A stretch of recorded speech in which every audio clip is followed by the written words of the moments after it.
How does a kid from Ferguson, Missouri end up as a creative director at Google? Well, that's what we'll be discussing today. Our guest is Julian Logic Gillian. Logic is one of the most dynamic people in Web3. He has dropped many collections. He's one of the few people that I know that actually still has a Bored Ape.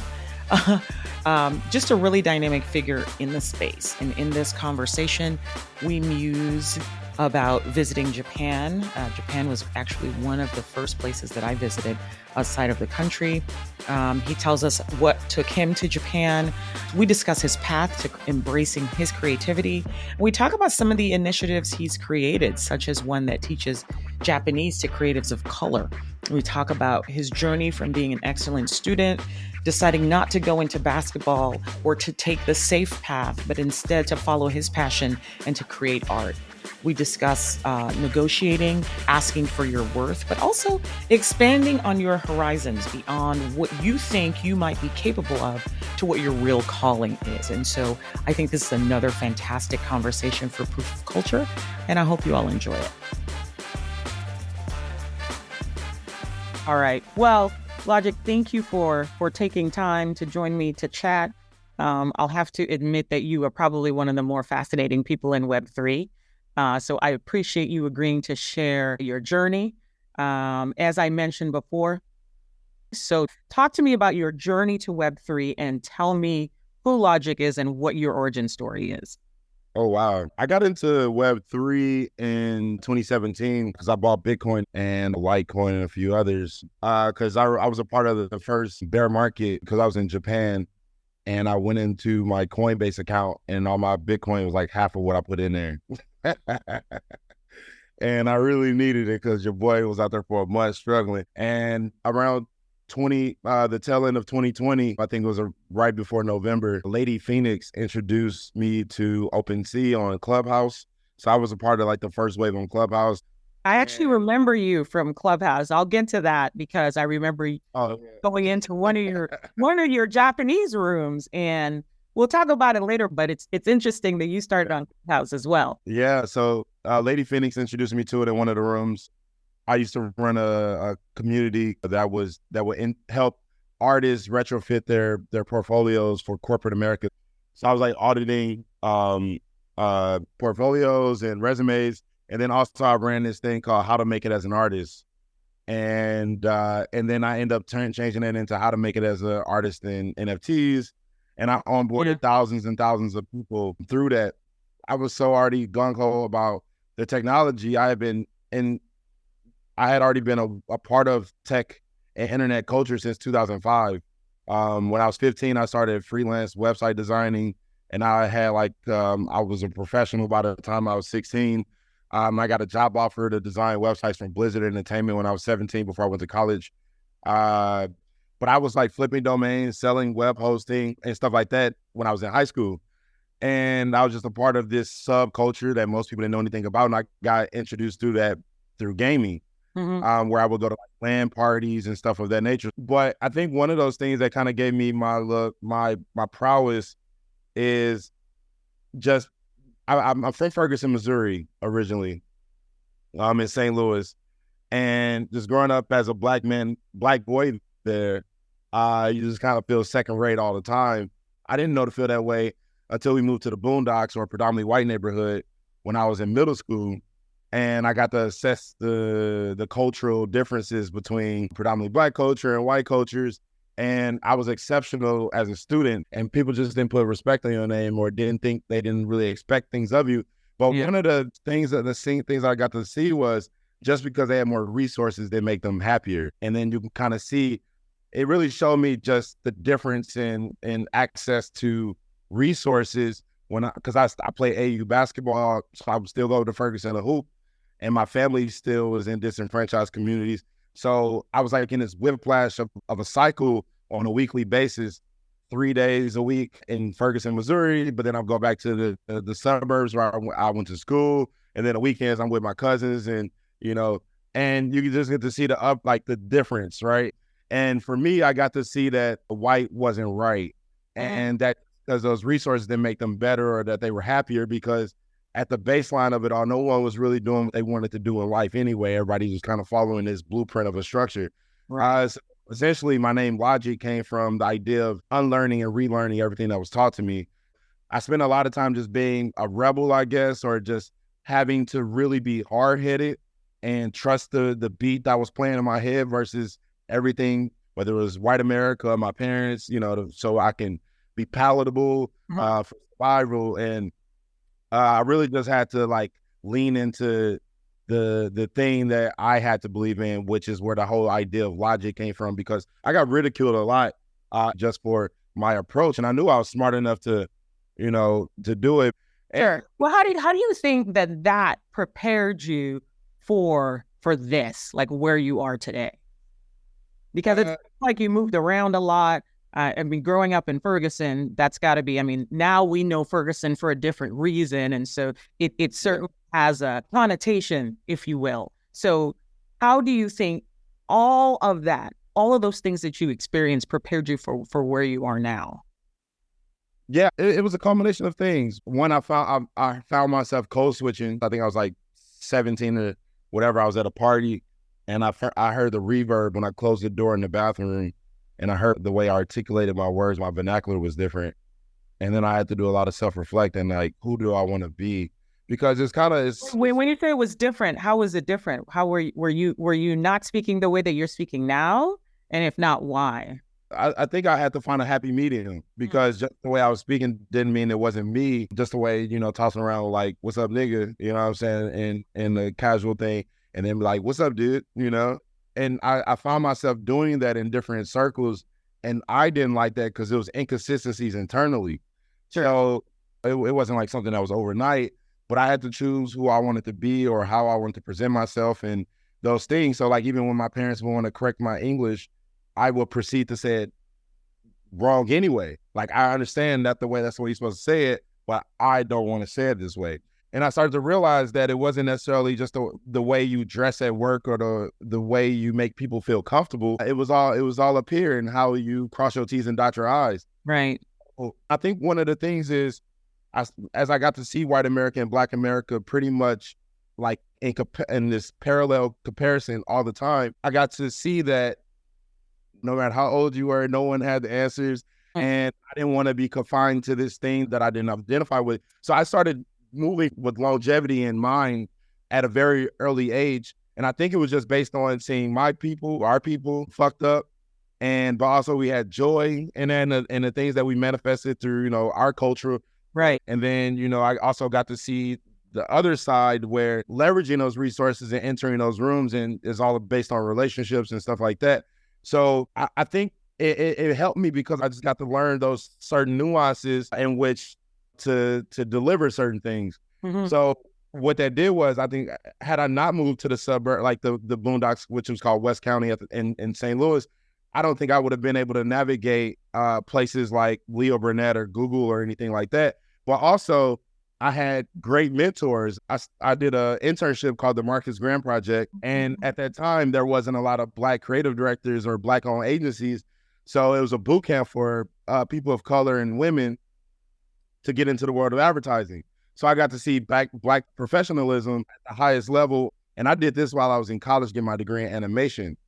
So while I was doing that, I realized that I didn't want to, I've always been on my track to create my own version of Disney, which I'm still working on, to be the Tim Burton in the whole game. At the end, we got interviewed by the likes of like White and Kennedy. Yeah. And other agencies. But I end up in the placement for that boot camp was like 90% at the time. And I end up landing at a Black-owned agency called Common Ground. What I find so fascinating is there's so many overlaps. Like, I started my career at an agency as well. I was a project manager, but that is how I learned about technology. Was nice. The day when you're building banner ads and building websites, just as a project manager, just interacting with the account team, the creative team, the technical team. I was just soaking up all of this understanding. And I know that you've been at, is it Havas and Leo Burnett and some other agencies as well. How does a kid from Ferguson end up as an art director at Havas? Well, I ask because, to your point, when I was a project manager, there were no Black creatives at any of the agencies. And I worked at MLM, I worked at Foot Cone and Belding, I worked at Zentropy Partners. Never saw any Black people in any of the creative. And a creative director was just unheard of. So talk to me a little bit about that path and how, because it sounds to me like you were very deliberate, very intentional in the choices that you made. So talk to me about the progression from kid in Ferguson and then moving to, as you call it, the boondocks, but then ending up at these pretty impressive agencies, and especially as an art director. Yeah, no, for sure. So I played Division I basketball at Southeast Missouri State. And I was at this divide of trying to find a school that had an art program and a basketball program. And I really had to fight my dad on this because it took him 2 years to co-sign for me to go. I lost my scholarship to the school I was at because I was so gung-ho going to an art school that I ended up playing for a school for free that I was already getting. I had a scholarship for the year before. And I remember my dad trying to get me to go to a D3 or a D2 to play. And it was in Missouri. And I literally told him, I was like, I'll sell drugs before I go to these schools. Because it wasn't about getting a degree. The degree was completely irrelevant because I got to see the market in a way, because I was on the internet at such a young age. So when I realized that the degree was completely obsolete for a person like me, because who are you going to hire? Somebody with a great resume, a great portfolio to do your creative, or somebody who has a degree and a shitty portfolio? Like, it didn't make sense, right? So I knew to be the person I wanted to be, I had to leave St. Louis. So when I went to Chicago, it has a really amazing art community. Mm-hmm. And since it's limited, and this is all going to answer your question, it has a city of broad shoulders where we have very limited media outlets. So all the artists incubate. And it's a very strong community in which people give you the benefit of the doubt. They come to your performance or your show at least twice, but you got the show improved. And being in that environment, I learned to just be kind of relentless in nature and my creativity. I remember I was trying to get some more money within because I wanted to stay at the Black-owned agency, and my creative director, Rob, and I was like, hey, I've been really putting forth an effort to redefine how we approach social media, and he spoke for an hour, but the only thing I heard him say, because he didn't have to say nothing else, he was like, okay, this is cool, but do you have any offers from anywhere else? So I was like, no. He's like, have you were you looking to get a salary increase? Or yes, I was. So you went in Casper and they wanted to know if you had an existing offer, which means that's the only way they were going to play ball to give you a raise is if you had yeah, he's like, then why would I? Yeah, you're not a hot commodity, right? Wow. And I understood the idea of putting forth efforts. So he spoke for another hour, and I didn't need to hear shit else. Like, so 2 weeks later, I come back with a job offer of $55K from another. Wait, where did you get the offer from? Did you go out and actively seek another role? It's all about how you package it. Sure. And I had all these brands on my portfolio, and I had an offer literally in 2 weeks. I had an offer in 2 weeks, and I came back, and the guy who gave me all that, we don't have an offer. What are we going to offer you? Why would we give you more? He was like, don't take the offer yet. We'll be back. They couldn't match it. They couldn't match the $55,000. But when I got there, I didn't know what the fuck an art director was, because like on agency, I was a junior art director, but I was so scrappy that I was never a part of a campaign from start to finish. I see. And yeah, so I didn't really understand the whole idea of creating a campaign with legs, but I knew my creative output. I kind of, when I got that $55K, I got my first art studio. And the whole point of me working there, when you say I was deliberate, was that I knew I didn't want to get pigeonholed into multicultural advertising, because they'll do, like, you only know how to speak to this specific demographic, and then you only be known for this thing. Right. So my whole point of going to Havas, I would have never been able to touch so much IP in such a short amount of time. So it was, and I would have never been able to see myself in a CEO. I would have never been able to see myself in a creative director. I wouldn't have never been able to see myself in success. By the time I got to these places, I kind of had more of a confidence about the way I presented myself in the meetings. Sure. So how did you go from that to Google? Because at Google, you were creative director, right? You made the jump from art director to creative director. Talk to me about how that about, and maybe some key lessons that you learned while there, because it seems to me like it was after, correct me if I'm wrong, was it after Google that you were like, okay, I'm done, I'm going off to do my... Yeah, actually it was Leo Burnett. I knew that was going to be my last agency. Mm-hmm. So I learned we had a mutual separation from Havas. Mm-hmm. And they was like, we won't say anything negative, but they were like, you thrive over there, but it seems like this is more like it's harder for you to really catch the wave in this environment. Mm-hmm.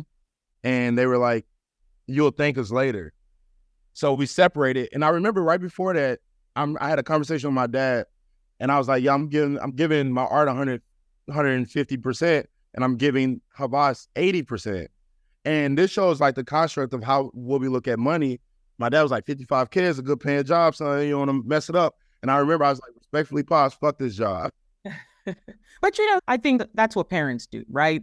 Yeah, no, but I think 55K in our community is a decent salary. It's a decent salary if you're not looking above and beyond. You could have settled for that, right? Yes. Didn't. But I was like, I can't let this hold me for 55,000 just because I got access to the table to see how much 55K was really. Right. Especially when I left at 33. So after all that, I went to another agency called Blast Radius, neither here nor there. I quit there, and then I got hired at Leo Burnett. And when I got hired at Leo Burnett, they wanted me to work on Marlboro, which is, tobacco. Sure.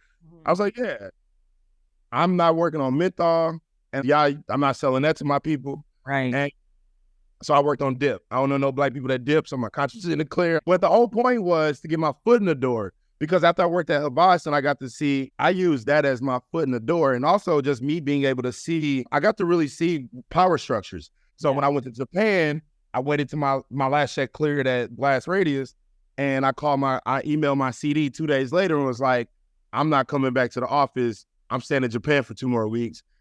So when you start to realize there's people and ideas, like my chief creative officer was not upset. He respected I had to do what I needed to do for myself. So there was no hard feelings there. I really just used it, again, to get my foot in the door, to see how I can leverage their resources to do whatever I wanted. When I was working on Skull, with the dip that I was working on, I got asked to audit some ideas. One idea was framed around, it was very not aspirational at all. Like, this person spent everything he had at the strip club because tomorrow he'll figure it out. And then he was drinking Cristal, which they said they don't make their product for black people, and it was geared towards black people. And he was eating fried chicken at the club. So what I learned, and it's you to audit this? Yes, I'm looking at these ideas, right? So I'm like tripping. Like, I'm looking at these ideas and I highlight them. So I started circulating the white paper of ideas to other people of color in the agencies. Like, am I tripping? Right. Like, is this as bad as I think it is? So what I learned was, when I was talking to the creative directors that were working on it, they were trying to keep it quiet in a way where I was having these one-on-ones, and I realized that creative directors actually didn't have power. They had other people that they had to answer to. So I used that opportunity to I went from a senior art director to jump over all the creative directors, and now I'm having one-on-ones with the CEO of Leo Burnett and other leaders in the system, to the point where I was like, okay, I'm starting to see. I red pill this shit.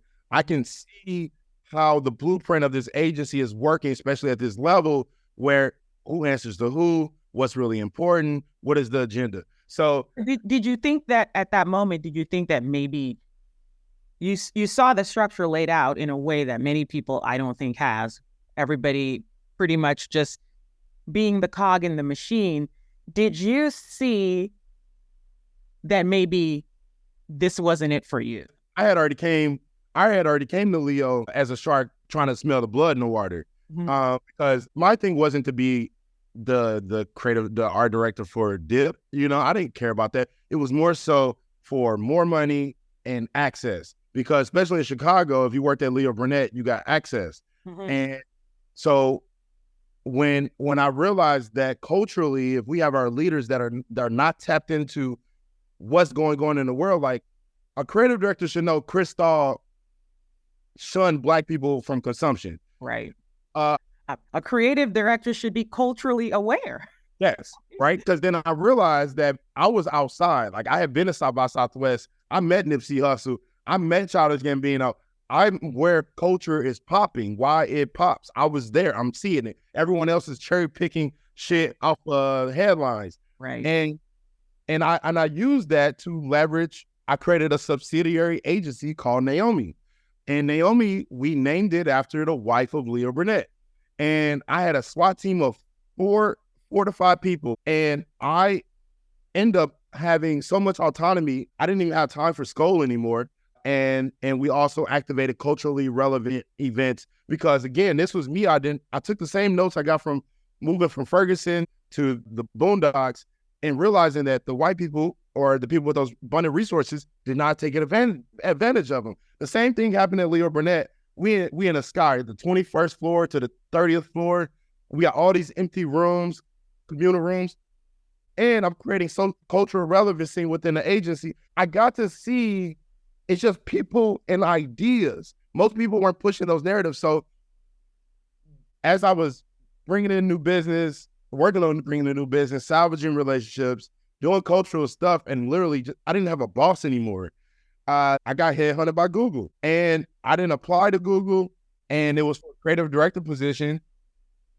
It's all about crossing your T's and dotting your I's. Like I said at the beginning, I knew that I had to keep a rawness so I could have a perspective, but also you have to package your perspective to the point where people can digest it and understand what it is you're saying, and be able to play that spectrum. So when I got hired, headhunted, my portfolio, when you went to juliangilliam.com, didn't have commercial work on the front. It had my performance art. It had my characters that I brought to life, et cetera, et cetera. Those are my things that Google saw in my portfolio, and they hired me for commercial stuff.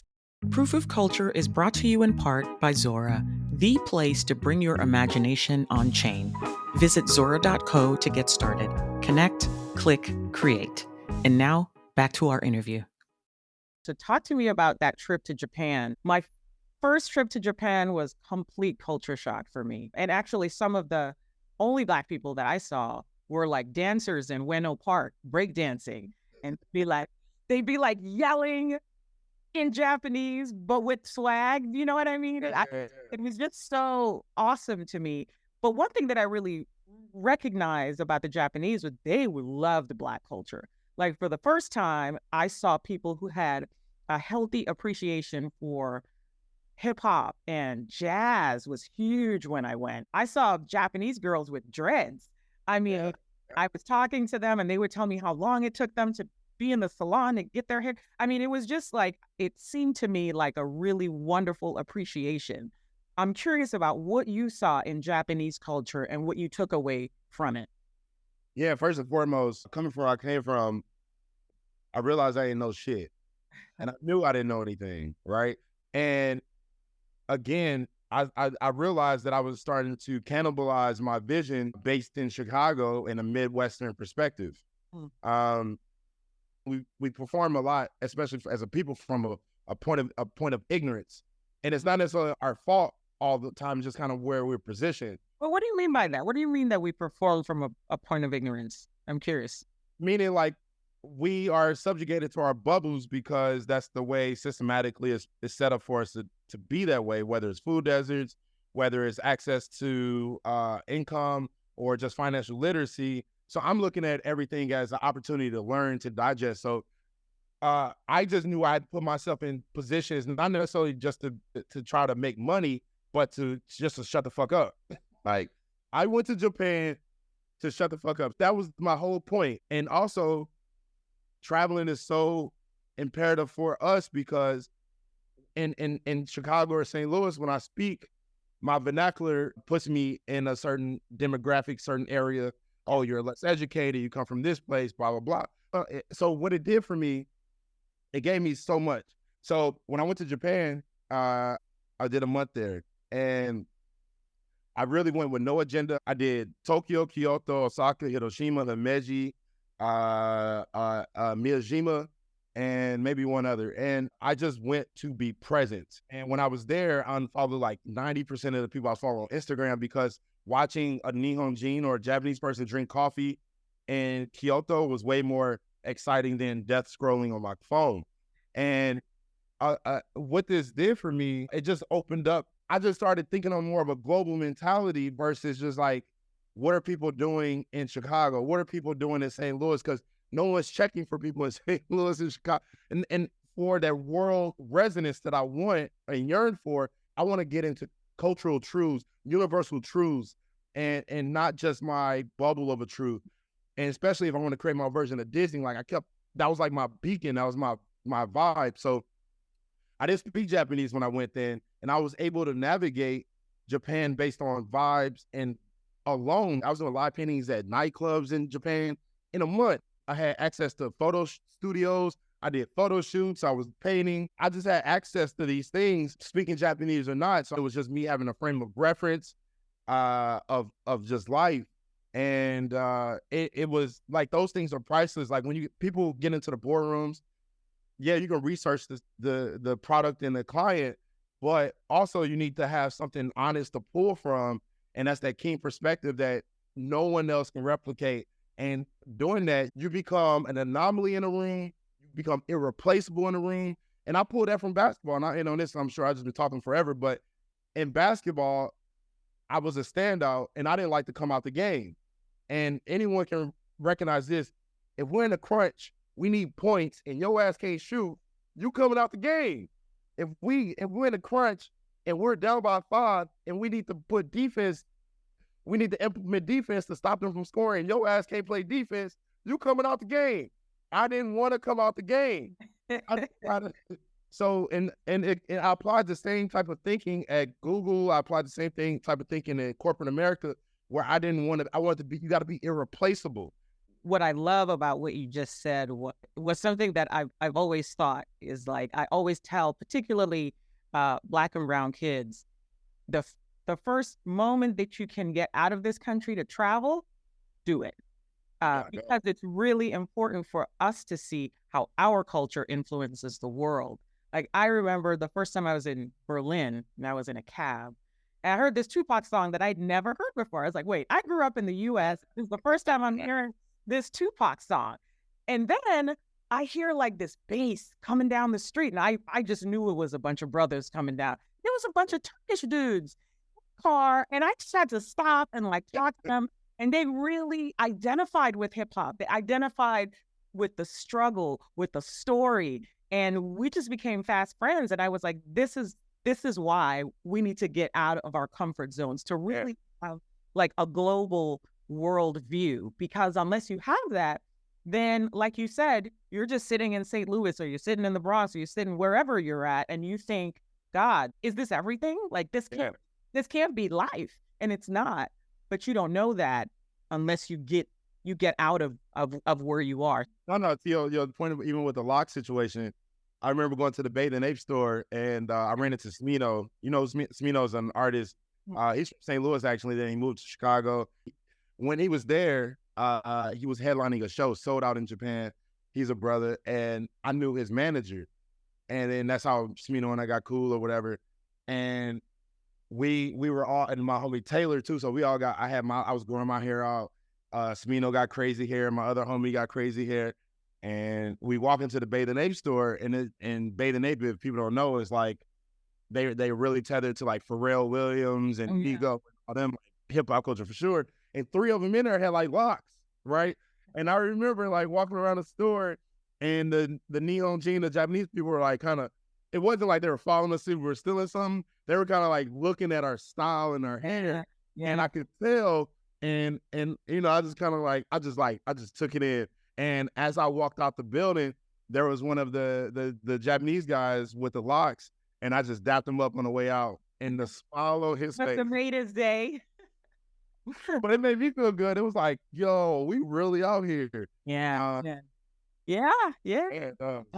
That's real. Okay, last question on Japan. So you come back. I want to talk about briefly the Chiba Center. You established classes for Black and brown creators to learn Japanese, and I'm wondering What was the emphasis for that? And is it still happening? How is it doing? Tell me about it. I funded it through crypto. I dedicated 30K to it when I did my last drop, and that money is dried up. So we're working on, reformatting. We had somebody doing 5 days a week, 3 classes a day, and that's expensive. Yeah. And so we're working on, grants and stuff like that so we can, sustain that. When people are taking something for free, I don't think they realize how much money and effort it really takes to make something like that happen. I think people take stuff for granted, but also it's been going on for 2 years. And how it started is pretty awesome, actually. Shout out to my homie Rico Sensei, Richard is his name. We actually met for the first time, and for me it was kind of passive. I was speaking at the Apple Store on Michigan Avenue, and he saw from the street and he came in and listened to me speak. So he loves culture. He just immerses himself in those things. Like he lived in Japan for like 2 or 3 years, not in Tokyo. And I had this 3,000 square foot studio, floor to ceiling windows, crazy. Nice. And during the pandemic, he was like, hey, would you need some help with your studio or anything?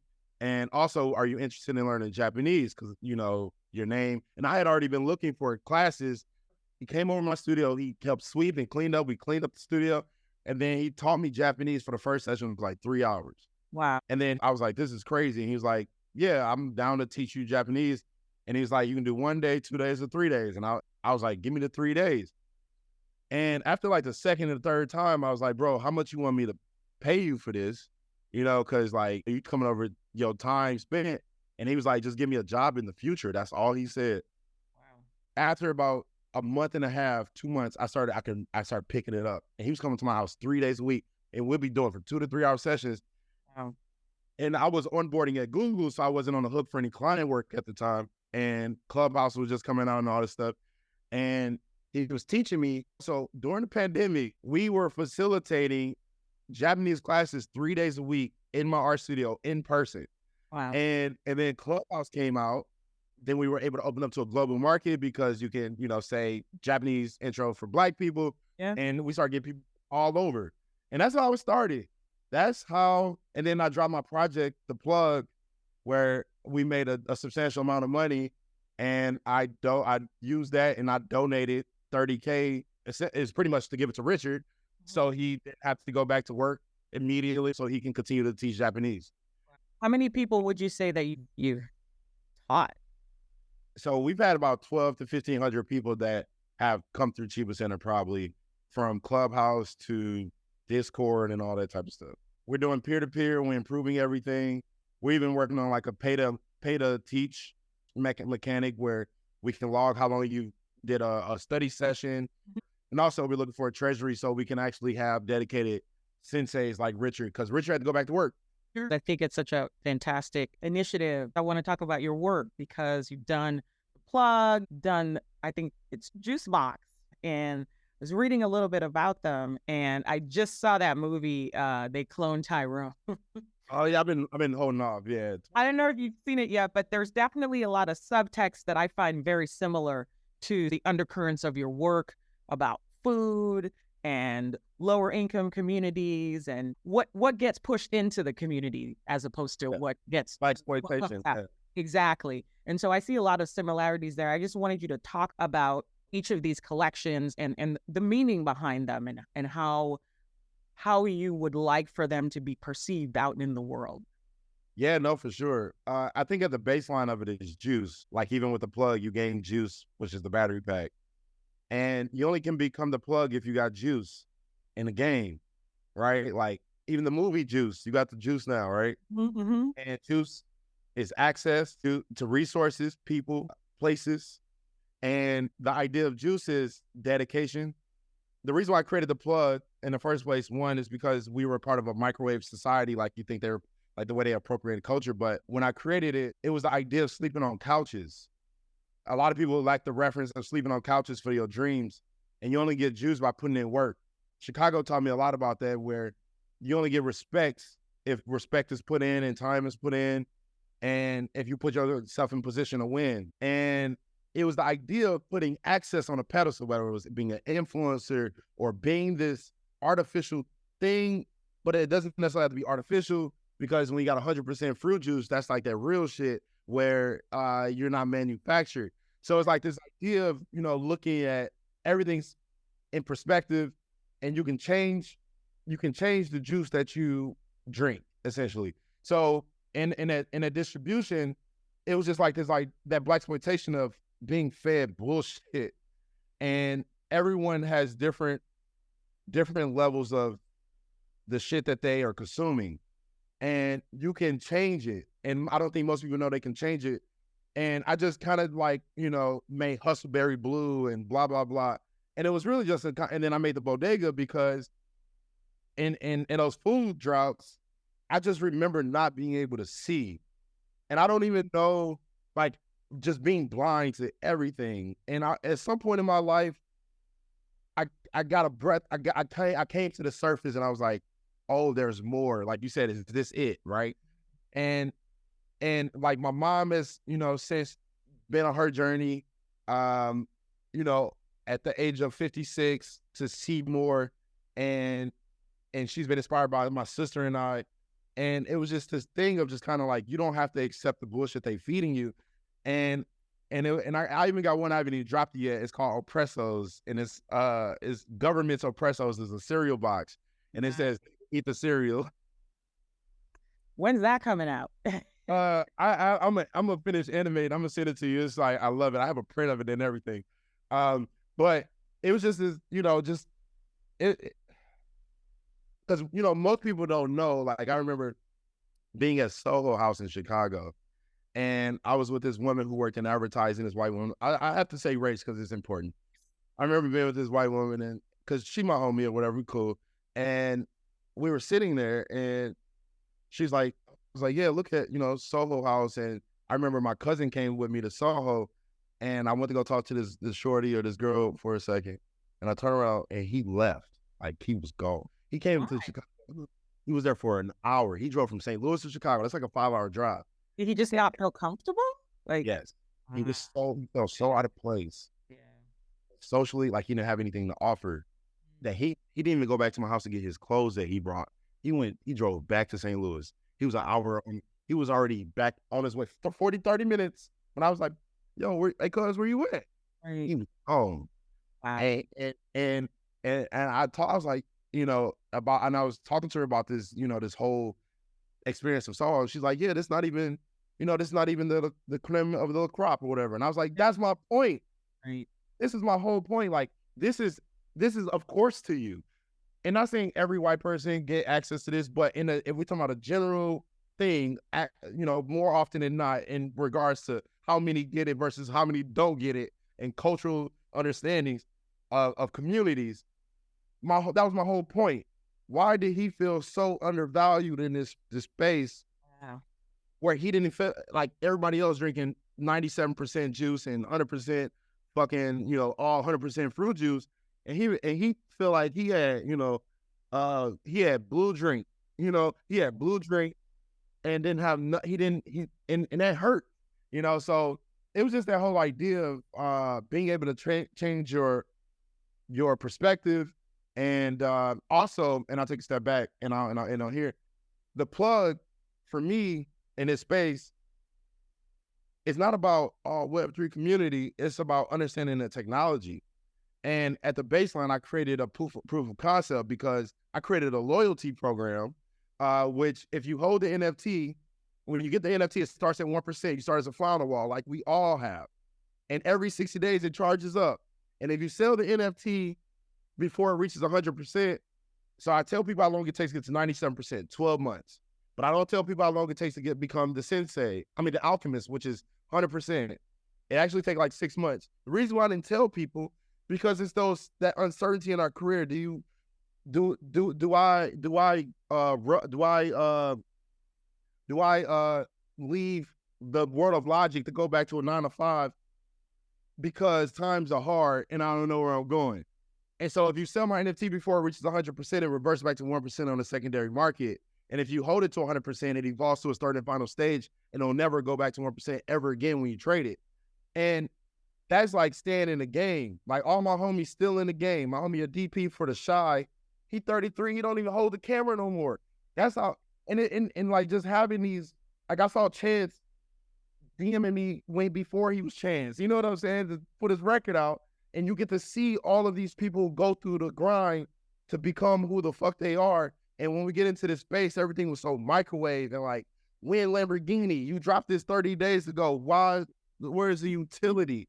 I'm like, y'all have never seen the inception of culture, and it was just, so that was kind of like and it was like, make it provocative, make it, and me having my advertising background, I humanized the journey of the plug, because when people are like, oh, I feel like I'm a hustler, and you went from a hustler to an innovator, because what do you do with the product you hustling? You start to innovate that product that then start moving. So it's like this whole thing where people felt like their Web3 journey or their life journey was in correlation to the plug project. So I said a lot, and yeah. Love it, love it, love it, love it, love it. Now, okay, so our last question, as mentioned, is what does culture mean to you? And you can speak about it generally, or you can speak about it as it pertains to Web3.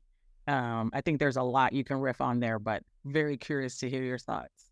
Well, for me, culture is a combination of people and what they achieve, and then what you see from it in all forms: food, music, art, fashion, because hip hop is a culture, but it's also an identity, because Black people have a cult, like we didn't, like, you don't even know where you come from. So it's like essentially the new form of like Blackness, that, you can transform into anything else. That's why the people in Germany were able to resonate with it, because we have quote unquote freedom of speech here, and we were so nuanced where prior forms of the culture was ripped from us, that our frame of reference was essentially gone. Mm-hmm. And you had like a blank slate to speak about the things in your community that were absent of, oh, I'm from Ghana, or I'm from Brazil, or wherever you come from. And per that freedom of speech, you're able to create such a nuance where someone in Germany or in another country like Japan, where you're so fixated on Japanese culture or German culture, that you can't create something so vibrant and new that resonates with the shortcomings in other cultures. Because as soon as you start doing that shit in another country, you going to jail. You know what I mean? Like, it's a different type of, you can't manifest something the way we were able to manifest it here. So for culture, it's just something rich, something you feel proud to be in, whether it is pro something, against something, or for something, but even in Web3 culture,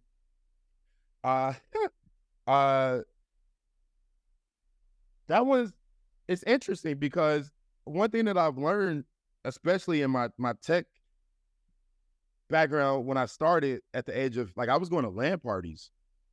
You know what a LAN party is? No, tell me. It's a LAN party is, I got into design through gaming, through this thing called Clan Templates. So when I was 15, there was a forum called Clan Templates. You can still go there, clantemplates.com. It used to be a forum, used to update like Twitter. It was crazy. And I would design websites and design like signatures and things for gaming profiles or communities. And it's like esports, like people were competing in these things called game battles. Mm-hmm. A LAN party is a local network where everyone hooks up on the same network and play games together. So I would take a computer, because my dad used to build computers. He'd be on one side and I'd be on the other side, designing and playing games. You would take your computer to this LAN party, and everybody hook up on the same local network, and we would play games like Counter-Strike and World of Warcraft and everything together. And there'll be hundreds of people, thousands of people in one room playing games. Yeah. And the reason why I bring that up is because that is a subculture that was unknown to most people. Right. And as we get into Web3, which is there's a difference between the culture of Web3 and the technology of Web3. And even when you get into the culture of Web3, we can get into an echo chamber where we think Twitter Spaces and the bro culture, in which I think you're alluding to, is the standard. But really, if you take you can even just make another left And if you don't make that left, you'll miss it. Like this, you have things like subcultures like counterparty. Are you familiar with counterparty? Mm-hmm. Yeah. So like, you know, that like people are like ordinals is new, Bitcoin is new, and it's like, bro, people were doing inscribing things on, you know, putting things on chain on Bitcoin 10 years ago. Right. It was called, you know, counterparty. And that whole world of that ecosystem doesn't even care about what's happening on Ethereum.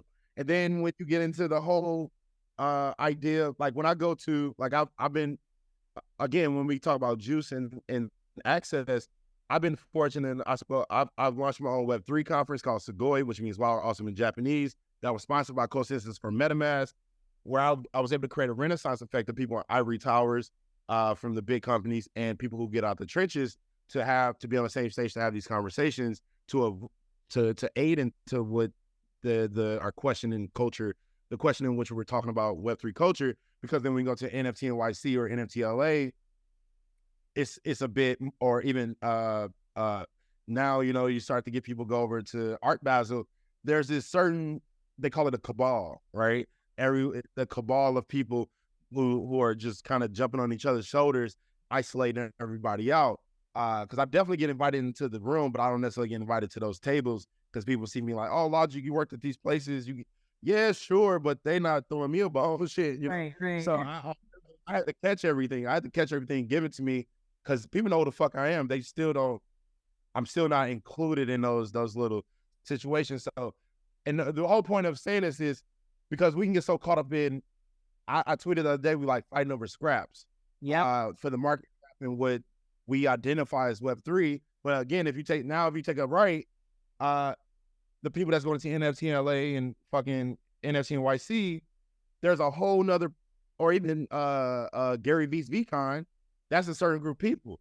But then again, you can really miss this turn if you're not looking for it. Then you see people that go to COSISs and people that go to ETH Denver and Bitcoin Miami.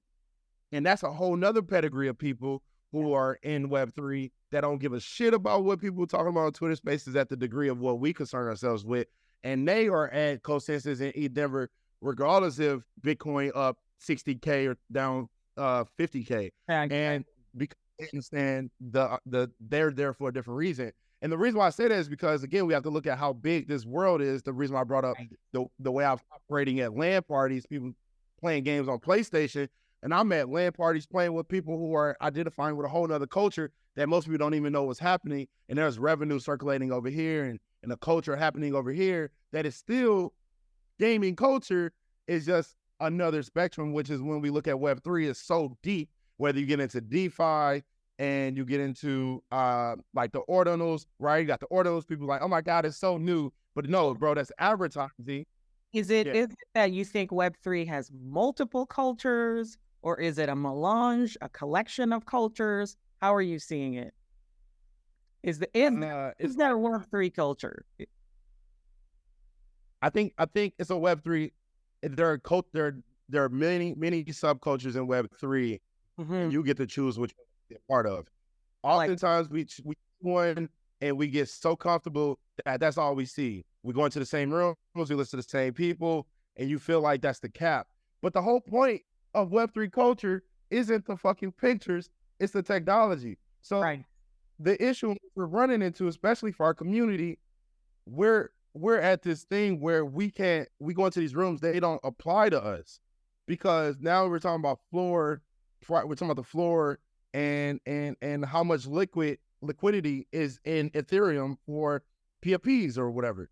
But we need to be educating each other on how to solve problems with Web3 to the point where the person outside doesn't even know they're using Web3.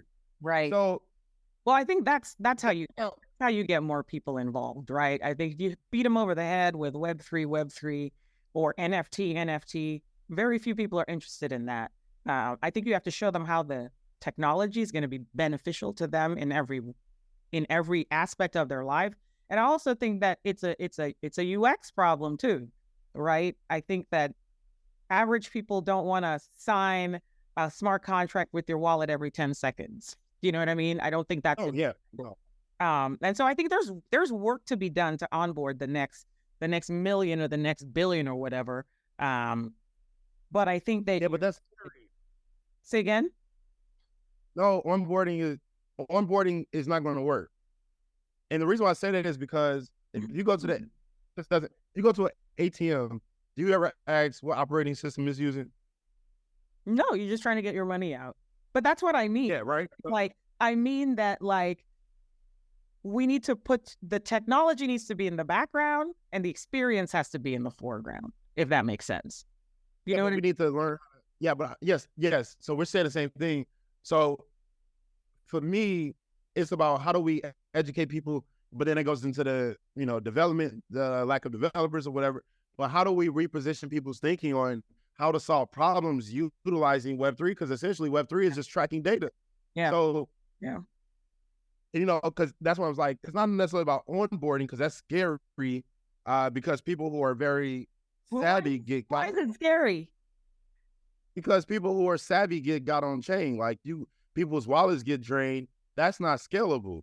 I would never do that. And now we get into the idea of custodial and non-custodial wallets and OX addresses. That's a whole other thing. Yeah. Yeah, right. So the thing is, how do we reposition the conversation we having on Twitter Spaces and however people communicate around how to solve problems utilizing the technology? Mm-hmm. That's the onboarding thing is completely irrelevant at this point because it's complicated and it's not fun. So but that would have to be complicated, right? I don't think it has to be complicated, and I think we need to lower that barrier to entry significantly. Yeah. Also, give grace to the space because most people just entered sub 2 years ago. True. And True. From that time, we've come leaps and bounds because using ETH in 2020, trying to get ETH and spinning in 2020, 2021 was atrocious. and trying to bridge ETH to Polygon to Matic, even in 2021 was scary and it took forever. And we've come so far, 100%. so far. Yeah. Since then. So like AI, what was it? Not even like 8 months ago, couldn't even do 5 fingers right now. It can do fingers at all. It was like 7 fingers. Right. Oh, that's how fast and stuff. I think we just got to give it grace as well. And we just be so hungry. It's like we need to sit our ass down and like drive slow, homie. Yeah. Logic, thank you so much for taking time out of your day to talk with me. I really, really enjoyed the conversation. I love everything that you bring to the space, your passion, your innovativeness, and just everything else. So I really want to thank you for sharing your understanding and your knowledge and your wisdom. I think a lot of people are going to get lots of benefits from it. So I'm deeply grateful. That was my conversation with Julian Logic Gilliam.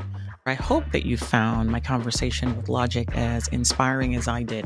I think some of the key takeaways from the conversation for me is to think big, to dream beyond what your mind can even conceive, and to not be held back or limited by things like where you're from, where you currently are, your socioeconomic status, your race, your sex, your income, all of these things that can potentially hold us back from dreaming beyond where we are now, even beyond geographical barriers. I think for me, those are some of the main takeaways in the conversation. I'd love to hear what you all think of the conversation. Please tweet at us or send us an email at editor@theblockchain.com. Thanks for listening. Until next time.